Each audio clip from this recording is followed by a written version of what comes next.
Hi, welcome to the channel. This is Moyna Bass Fishes. I'm Jim Moyna, professional bass fisherman, who is going to talk about in this video the 2023 MLF Tacklewarehouse Invitational Tournament on the Potomac River. That concluded today. Well, actually, it's past midnight now, so technically yesterday, which would have been Monday.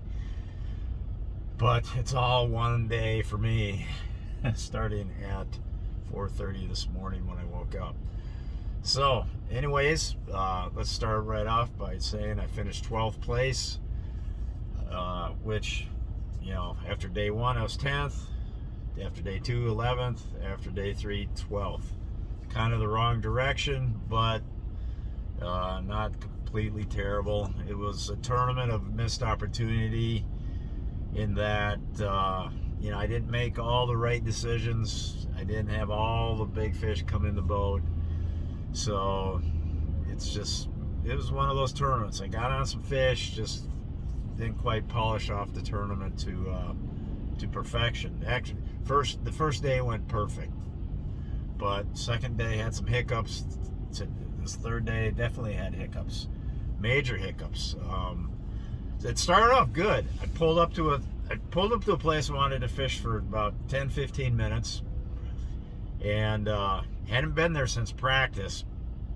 But I thought, given the tide situation, it might be a place where I could pick up a bonus income, high incoming tide kind of a fish.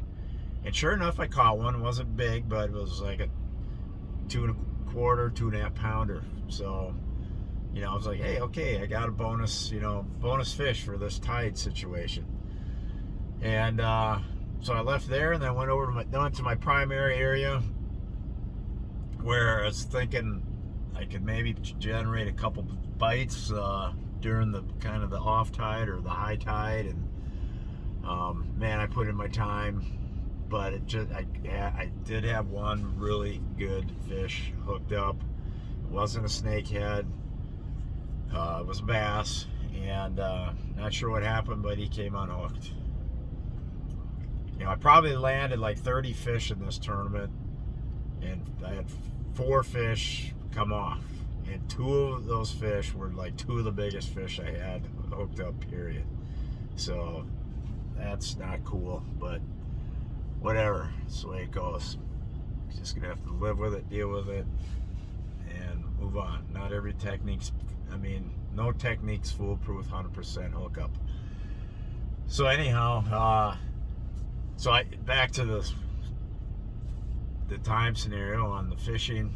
So I get in this area and I can't catch them, but I had it in my mind I had to go. I wanted to complete this. I had it in my mind how I wanted it to roll through and how much time I wanted to spend there, and it just didn't happen. I finally had to leave that area because now we were starting to get into the prime falling tide, the last couple hours of falling tide, which is prime. And I wanted to get somewhere where I felt like I could take advantage of it. The area that I was in was not one of those areas. I thought it's where I basically died out at low tide yesterday, and I'm like, well, I ain't gonna do that. I already died out at high tide here. I ain't gonna burn the last 2 hours of low tide in this area. So I pulled out. And it was a little disheartening, because by the time I got to my next spot, it was like 1 o'clock, and we got to be in at 2:30. And this is how I picked my next spot. All right, let's go back to day 2. On day 2, I was idling by this flat, and I looked down, and I just, I was trying to stay in the channel, but then I looked down and I saw this clear water, and then all of a sudden I saw this like really big bass like slowly swim away from the boat. And I mean a big one for this lake. I think it was easily 5 pounds, maybe even 6 pounds. It was huge. But I was on my way in, and I couldn't do anything. I couldn't stop and fish that area because I had to get in. So that stuck in my mind because even though I hadn't practiced there in that area this year, I had caught some fish there in a practice from other years. So that's how I picked my next fishing spot. It was based on those three things. I felt like the tide was going to be right. I'd seen a quality fish there on the day before, and I'd caught some fish there under the same tide situation in another year, in a practice of another year. So I'm like, all right, you know what? Let's go there. We'll fish it for 10 minutes. If nothing, then we're going to go on to something I had practiced and had caught fish on in practice of this year. And under this tide, you know, last couple hours of tide, because we had to be in at 2:30, and now it's already 1 o'clock. And the high tide, oh, by the way, dead low tide was scheduled to be at around 3 o'clock in this area. So, which would have been Mattawoman Creek. That's where I was fishing. So, I decided that to pull in for 10 minutes, and I probably fished for about 2 or 3 minutes, and I made a catch, and I swear I wasn't sure, but I thought I saw a fish follow my bait up and then flash, and I saw like a flash and then turn away. But I wasn't positive, and like I said, I've been there like 2 minutes, maybe 3 minutes at most. So I made another cast, and on that cast I catch a fish, and I'm like really excited, and now I'm thinking, you know, that probably was a fish that followed. So then I make like 2 more casts, and I catch another one. So suddenly I got 3 fish, and these fish I caught were like in the 2.5 to 3 pound range, right in that range. So I'm like, okay, these are decent quality fish. Let's get it done. Let's just see what we can do. Well, for the next hour, yeah, I probably caught a fish about every 10 minutes.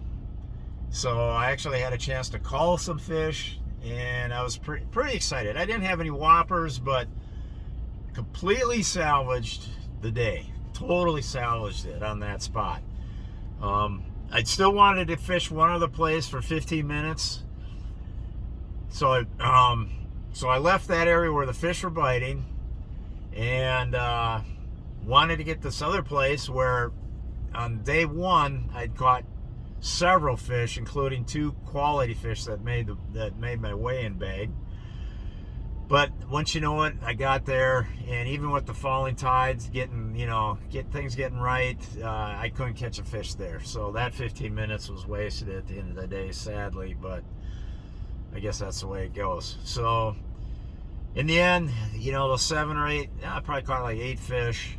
The 5 best went 13 pounds, 8 ounces, which moved me from 11th down to 12th.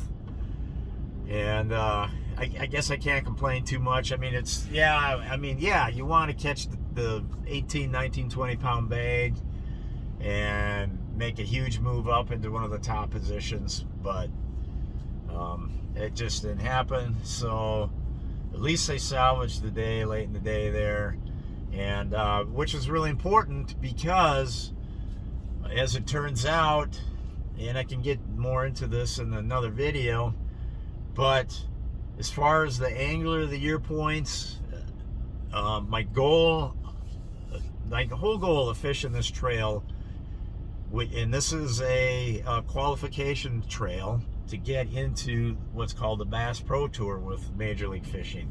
That's their top, top of the line tournament series, their high end series. That's where I want to be, because I still, even at my 58 years of age, I feel like I'm still capable of being a high-end fisherman. I mean, yeah, my resume not quite stack up to, you know, Brian Thrift. It might not stack up to David Dudley. It might not stack up to, you know, some of these other guys at the MLF, but I still feel like I can compete, and that's where I need to be, is at the highest. I feel like I can compete at the highest level. And let's face it, look at, I mean, we have several ex-Bass Pro Tour guys fishing fishing in these Tackle Warehouse Invitationals, and they're trying to get back in. Well, I'm ahead of all those guys. So, not ahead of Michael Neal, who is currently, I mean, that guy, what is he, like third in the points now? I mean, he's, that guy just catches fish every time. I don't know how he does it. And people ask me stuff like that. It's like, Jim, well, how does Brian Thrift or Michael Neal, how do they always catch them like they do? I'm like, and my answer is, if I knew the answer, this is what I tell people. Like I said, if I knew the answer to that, I would be out there catching fish as consistently as they are and finishing in top tens and winning an occasional tournament as often as they are. So whatever it is they're doing, it's a mystery to me. If I knew what it was, I'd be doing the same thing. So anyways, like back to the Angler of the Year points. I want to be in the top 8 so I can, because that's what they take. They take the top 8, put them into the Bass Pro Tour for the next year. So after this 5th tournament with 1 tournament to go in the Upper Mississippi and La Crosse, surprisingly, I find myself in 8th place. I'm a little shocked by that, but as it turns out, a lot of the guys that were, I came into the tournament 20th. A lot of the guys that were ahead of me, a lot of those guys struggled. One fellow didn't even show up, and that's because he's already fishing the Bass Pro Tour. That'd be Dakota Ebear.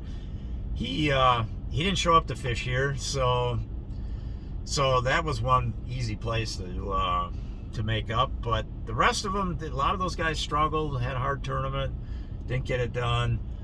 But man, it's going to be a dogfight, and I'll get into the more. I'll have an entire Angler of the Year points race video before the last one. So anyways, I'm really tired. It's after midnight. I'm driving back to Minnesota because I have a tournament there with the Champions Tour on Thursday. Why couldn't they make it Friday or Saturday? Well, I like mid of the week tournaments because you don't have to deal with the heavier weekend crowds. But in this case, it's a Thursday tournament, and it's on a lake called Big Stone Lake, which is on the Dakota-Minnesota border. I've never been there, so I'm cutting myself short on some sleep because I need to get there so I can maybe work in a half a day of practice on Wednesday, because I'll have to drive all day tomorrow. If I get up at 5, I probably won't get there till about 10 at night. And I've already put in, I left Smallwood State Park at the Potomac. I don't know what time I left there, like at 4:30. So I've got in nearly 8 hours of driving.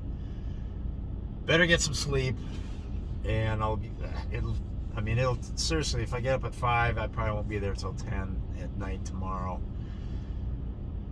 So that's what's ahead of me. I'm ending this video, guys and gals. Thanks for watching. Thanks for all the well wishes. I haven't been able to answer comments with these series of videos around this tournament. It's just been a lot of late nights, early mornings, and really, really, really bad cell reception at my campground, which is a hindrance to trying to operate this YouTube channel. So anyhow, thumbs up, over.